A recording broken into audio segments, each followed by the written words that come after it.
Este podcast fue producido por el Proyecto por la Libertad de Prensa, el Acceso a la Información y la Democracia en El Salvador, que está integrado por la Federación Internacional de Periodistas, El Faro, el Instituto de Derechos Humanos de la Universidad Centroamericana José Simón Cañas y la Asociación de Periodistas de El Salvador.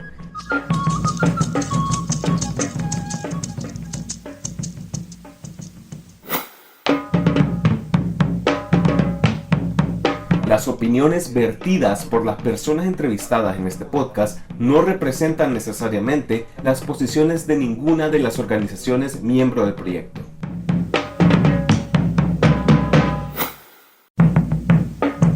El régimen de excepción decretado en El Salvador en marzo de 2022 complejizó aún más la labor periodística. Con la aprobación del Decreto Legislativo 333, el 27 de marzo de 2022 fueron suspendidos todos los derechos constitucionales de asociación y reunión, así como el derecho a la inviolabilidad de la correspondencia y de las telecomunicaciones. El periodo máximo de detención administrativa de una persona, legalmente 72 horas, fue aumentado a 15 días. Suspendido también el derecho a ser informado de manera inmediata sobre las razones de la detención.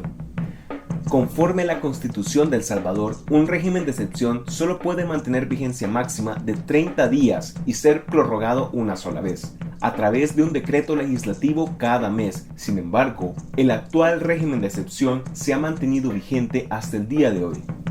La posibilidad de que los contenidos periodísticos o la labor de la prensa sean interpretados como un acto punible en el marco de esta medida se convirtió en una amenaza permanente. La poca información disponible sobre las detenciones realizadas en este contexto y el caso del periodista Víctor Barahona encarcelado durante casi un año sin que se le informaran los motivos empujan a las y los periodistas a la autocensura y la libertad de prensa se ve considerablemente restringida.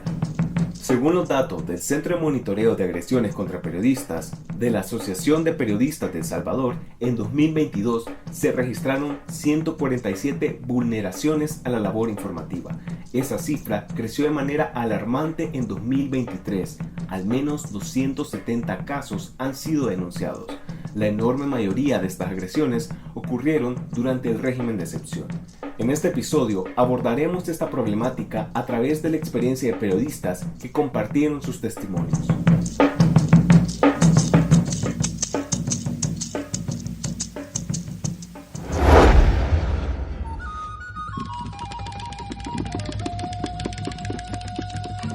Mi nombre es Jessica Ompanera Orellana, Ompanera, que es como con el que firmo, y tengo básicamente como 7 o 8 años trabajando en diversos medios. Mi primer periódico en el que yo trabajé fue en El Faro como pasante y trabajé en área judicial en una revista, un periódico que es digital también, que se llamaba El Salvador Times, donde trabajé 2 años. Y ahora ya llevo 4 años trabajando como fotoperiodista en el Diario de Hoy.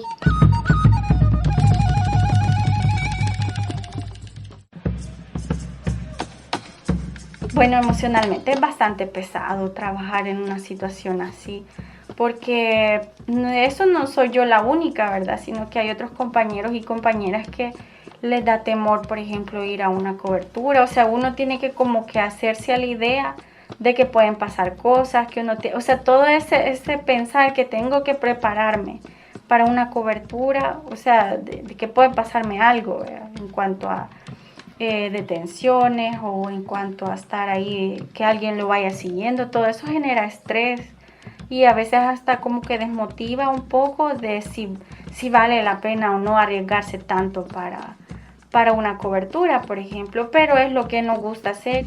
Creo que el régimen y toda la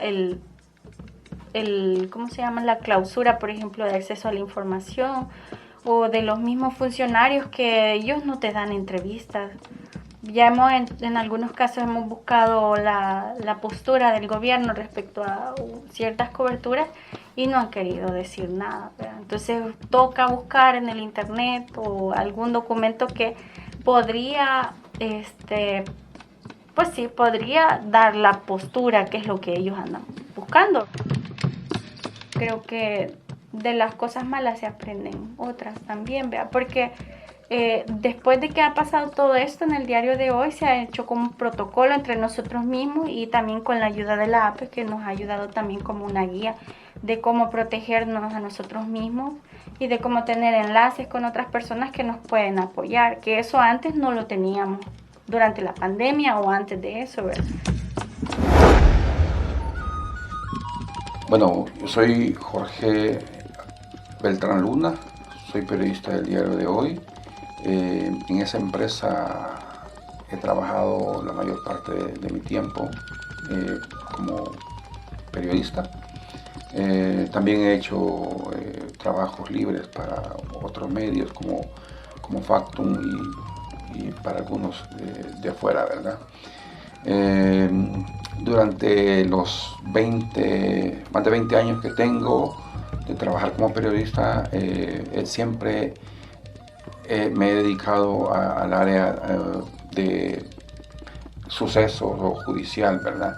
Que en nuestro país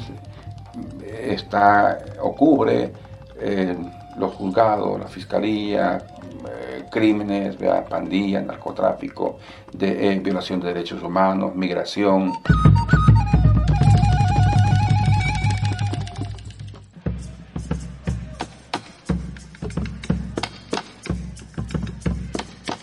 Y ahora pues el régimen de excepción que viene a ser para el periodismo algo similar a lo que hacían las pandillas. ¿En qué sentido?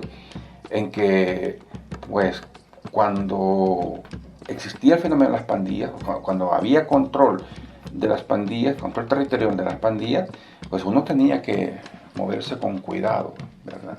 Tenía que saber dónde ir, dónde no ir, investigar primero dónde es que iba a hacer una cobertura o hacer algún reporteo. En la coyuntura actual viene siendo un tanto similar, ¿verdad? ¿Por qué? Porque todos sabemos que la Fuerza Armada, la policía, todos los agentes del Estado y a veces hasta vigilantes privados se toman atribuciones que no tienen, ¿verdad? Violan algunas leyes que nos amparan como periodistas para hacer nuestro trabajo. Durante el régimen de excepción, lo que ya todos sabemos, pues que uno está dándole cobertura a algo y llega un militar, un policía, mira, no puede filmar, es prohibido. Y empiezan a amenazar a uno con quitarle el teléfono o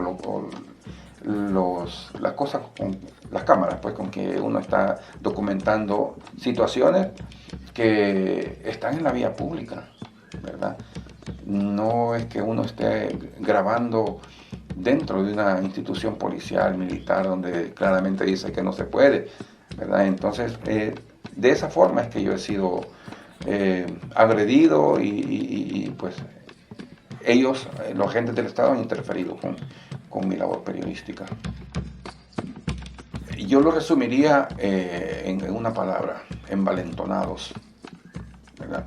Ellos saben que aunque el decreto mediante el cual fue implementado el régimen de excepción no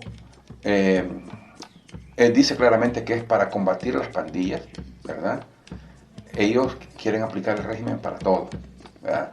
Te amenazan con el régimen por estar grabando, te amenazan con el régimen porque si se intenta alegar cuando te van a poner una infracción de tránsito, a mí me pasó, ¿verdad?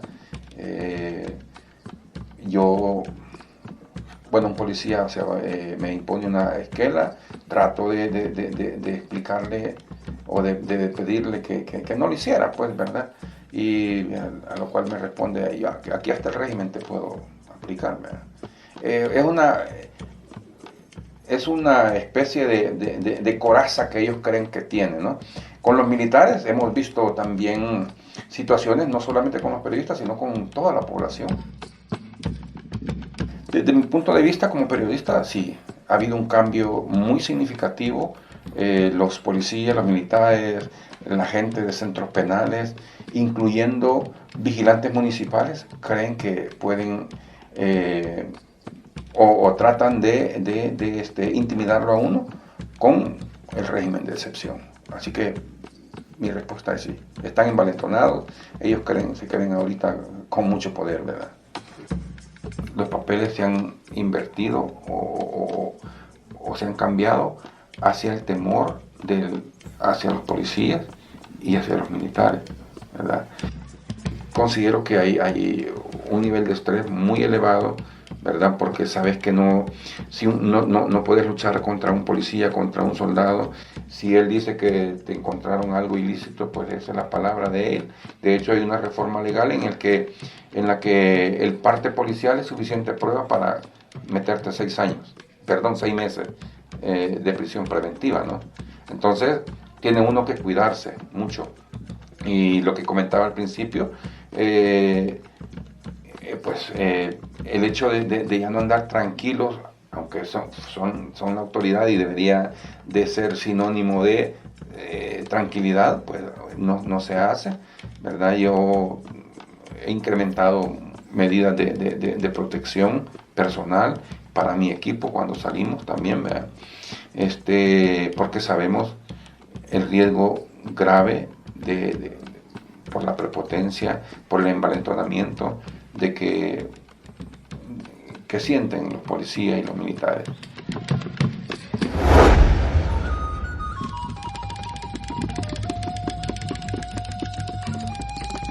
Mi nombre es Carolina Maya, soy directora de la revista digital Mala Hierba.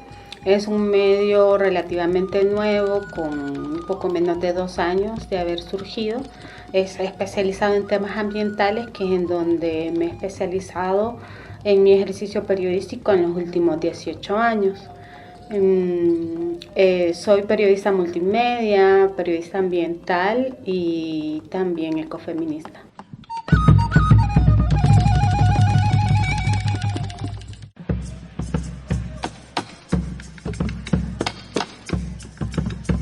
El 18 de febrero de este año, a mi padre lo detuvieron en una redada que la policía y la fiscalía realizó en San Juan Opico y en Santa Tecla, que son del Departamento de la Libertad.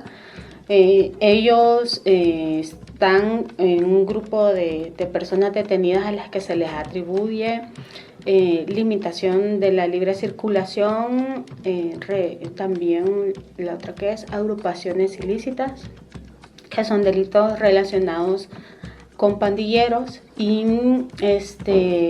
lo que ocurrió es que el día y la hora en la que habíamos anunciado en Mala Hierba una publicación que vincula a la suegra del presidente Bukele, a esa misma hora fue que llegaron a traer a mi papá.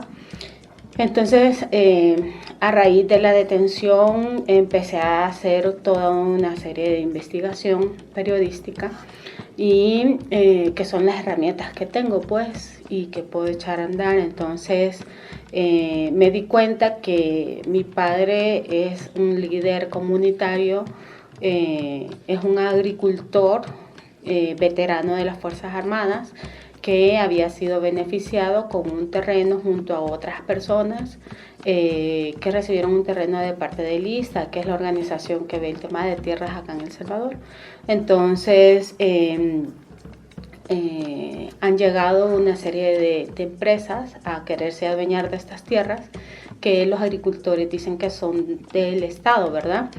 Y ese conflicto hizo que mi papá llevara procesos hasta cámaras ambientales, hasta la Sala de lo Constitucional, a la Corte Suprema de Justicia, ¿verdad? Por este mismo proceso del problema de la tierra, a él y a otro grupo, bueno, a todo el grupo de líderes campesinos, los llevaron presos en 2021. pero no había régimen de excepción.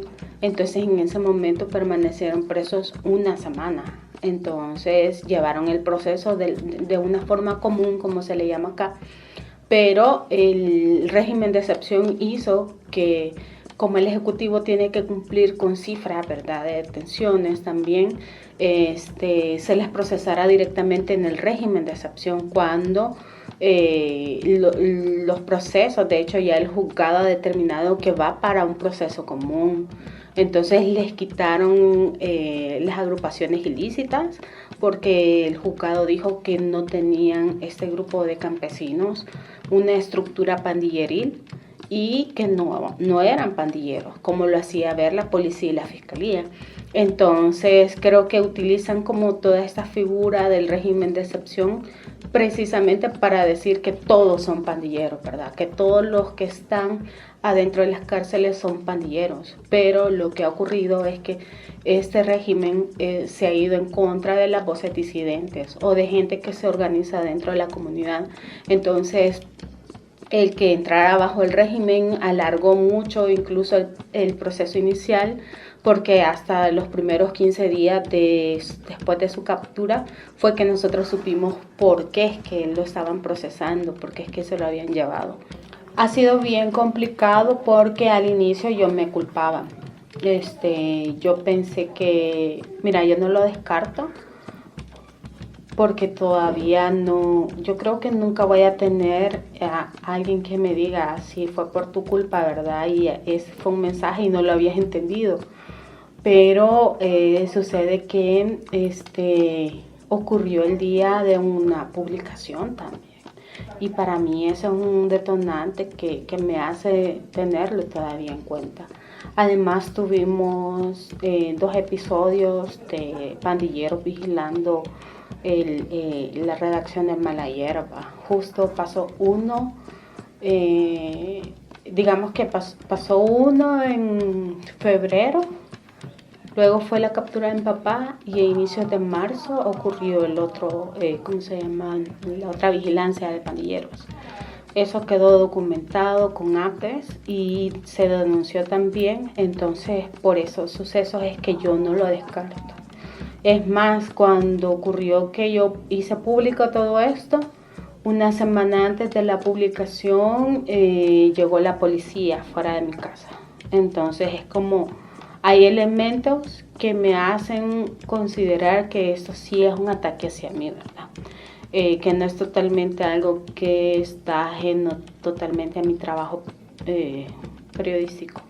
Entonces yo no lo descarto, pero esto me trajo mucha culpa al inicio.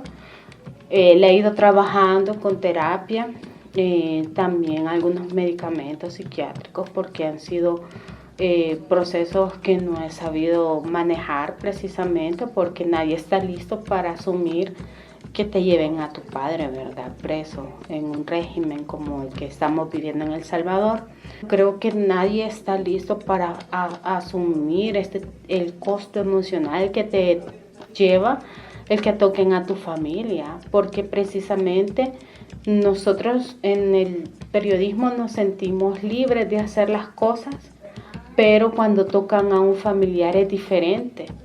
Porque te voy a ser bien honesta, o sea, cuando ocurrió la captura de mi papá, yo quería hasta eliminar la publicación que teníamos, o sea, fue un impacto muy grande en mí y digamos que eso influyó en que el tema tal vez no se visibilizara de la manera en la que yo hubiese deseado, pero son cosas que uno después dice, bueno, tengo que ir mejorando, tengo que tener mi red de apoyo.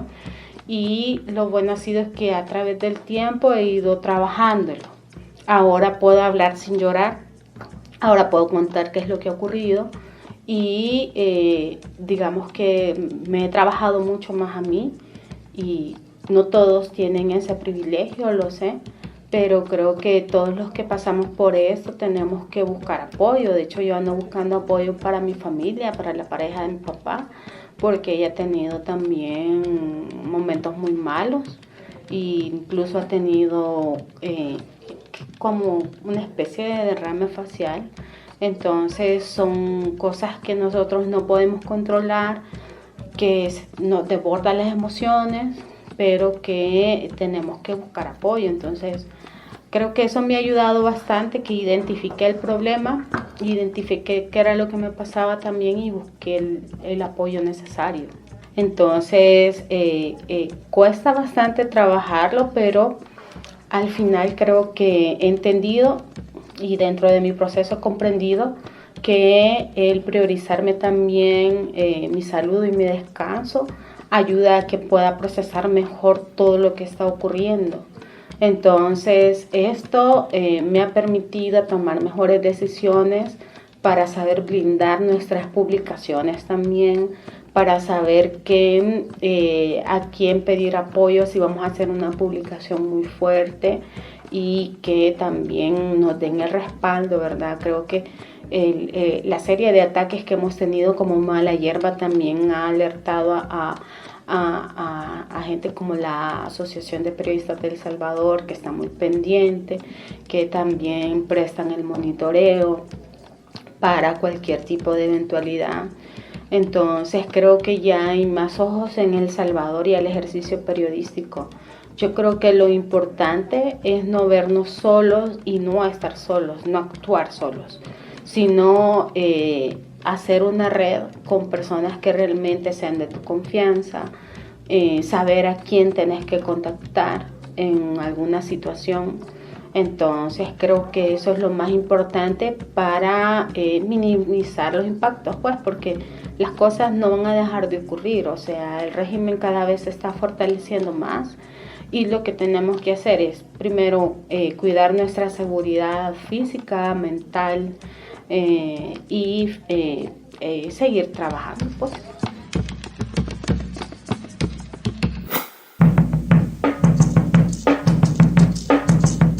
Un mes después de haberse grabado esta entrevista, el martes 12 de diciembre, se realizó una audiencia de revisión de medidas en el Juzgado de Instrucción de San Juan Opico. Cuando Medicina Legal intervino para realizar las diligencias correspondientes, se evidenció que el padre de la periodista Carolina Amaya no se encontraba en la prisión en la que se suponía que estaba cumpliendo su detención.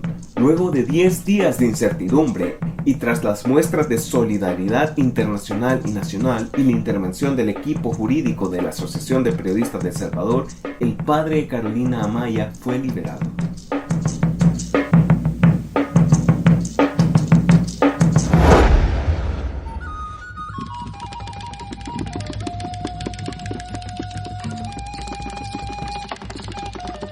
Mi nombre es Jonathan Funes, soy fotoperiodista del Diario de Hoy. Tengo 13 años de ejercer la profesión. Anteriormente trabajaba en la prensa gráfica, trabajé por 10 años en el periódico.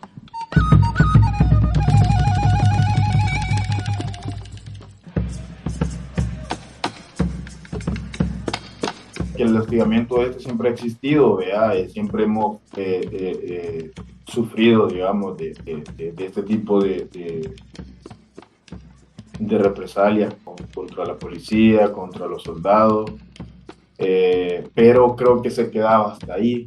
La situación ahora, en el contexto actual, con el gobierno actual de Nayib Bukele, creo yo que se ha agudizado más. Es una problemática grave, pues, o sea, y una situación muy grave hacia los periodistas que cubren siempre los temas judiciales, la nota roja, temas de corrupción, derechos humanos, etcétera. Pero en sí, en temas de judiciales y nota roja y temas que tienen que ver con la violencia,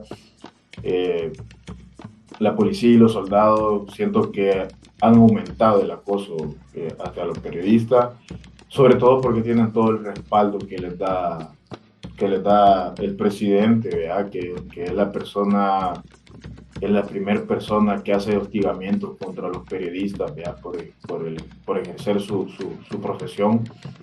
Y sobre todo ahora que nos encontramos en un régimen de excepción y que ellos creen que todo lo que ellos digan así tiene que ser. Creo que el hostigamiento ha aumentado, ha sobrepasado los límites.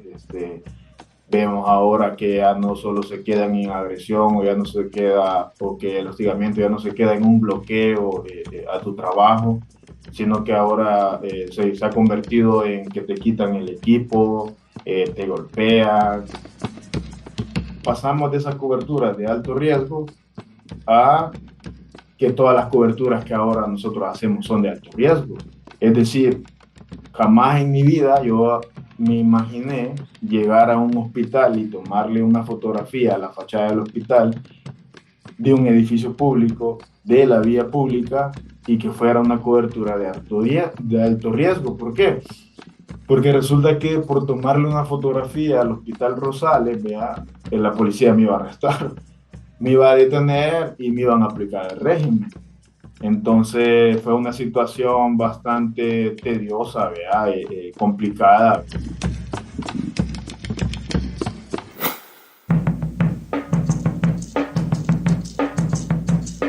Este podcast fue producido por el Proyecto por la Libertad de Prensa, el Acceso a la Información y la Democracia en El Salvador, que está integrado por la Federación Internacional de Periodistas, El Faro, el Instituto de Derechos Humanos de la Universidad Centroamericana José Simón Cañas y la Asociación de Periodistas de El Salvador.